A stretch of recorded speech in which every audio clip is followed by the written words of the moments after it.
Hey, thank you for listening to the Patches Record Review episode of Good News for People Who Love Bad News by Modest Mouse.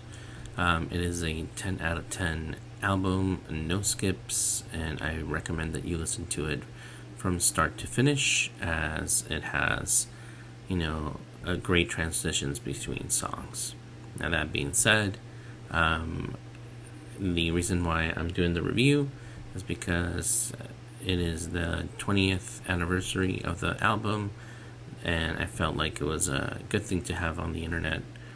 So if anybody out there is currently listening to new music by Modest Mouse and saw this and is like, oh, I wonder if that album's good, yeah, you should go listen to it. Go buy it in the store. Go get it on Amazon or play it on Spotify. It is a masterpiece. I will give you a little bit of story on how I got into Modest Mouse and call this episode done. Alright?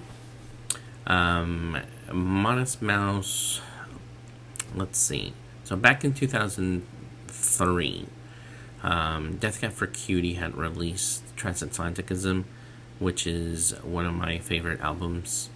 And I was really into Death Cab. That was my gateway into them.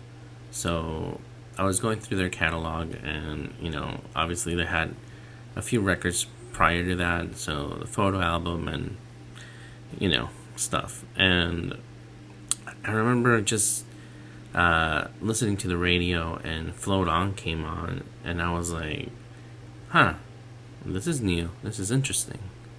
So after Float On, I think they released Ocean Breathe Salty as their other single, which also caught my ear. And I just decided one day to just pick up the CD, at the record shop, and it just became one of my all-time favorite albums. And to this day, this album, I'll play it repeatedly throughout the year.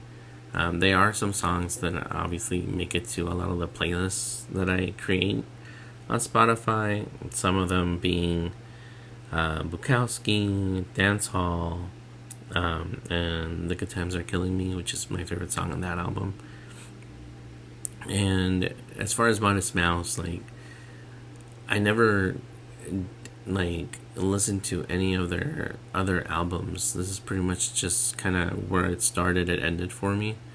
I obviously heard singles, Dramamine and what's the other one?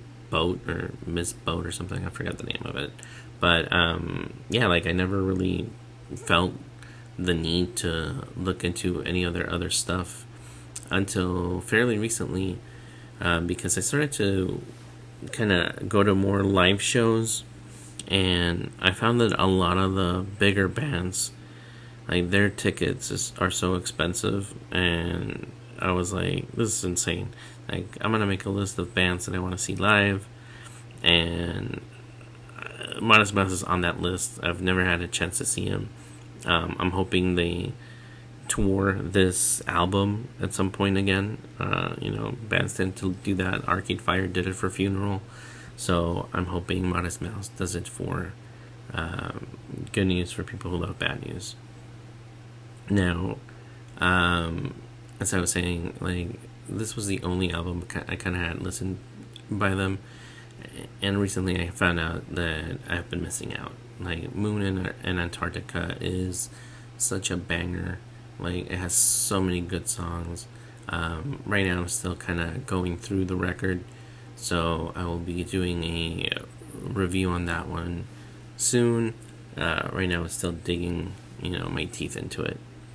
But that is essentially it, just sometimes there's bands that you'll listen to, and then years later you'll be like, oh, they've got so many more hits or whatever. So, if you can't find new stuff to listen to, go back to the old bands that you like and see if, their other records are worth listening to. I know, Kiss is another band that, they're famous for a reason. Kiss is a great band. Like the way I got into Kiss was through the Unplugged, MTV Unplugged.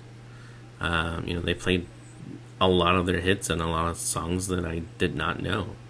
And after that, I started listening to their records. Destroyer is one of my other favorite records. So, don't give up on old bands or old records. Like, go back, listen to stuff. That's all I got for you. So, good news for people who love bad news. It was a 10 out of 10 by Modest Mouse. Came out in 2004. And I guess back then it was indie rock. And I hope to this day they remain indie rock. Like, subscribe, comment anything that you want about the record. If you get any recommendations on what I should be listening to, share them and I will give it a go. Remember, this is just an audio only little YouTube channel thing. But that can change in the future. Who knows? Alright, thanks for listening. Bye.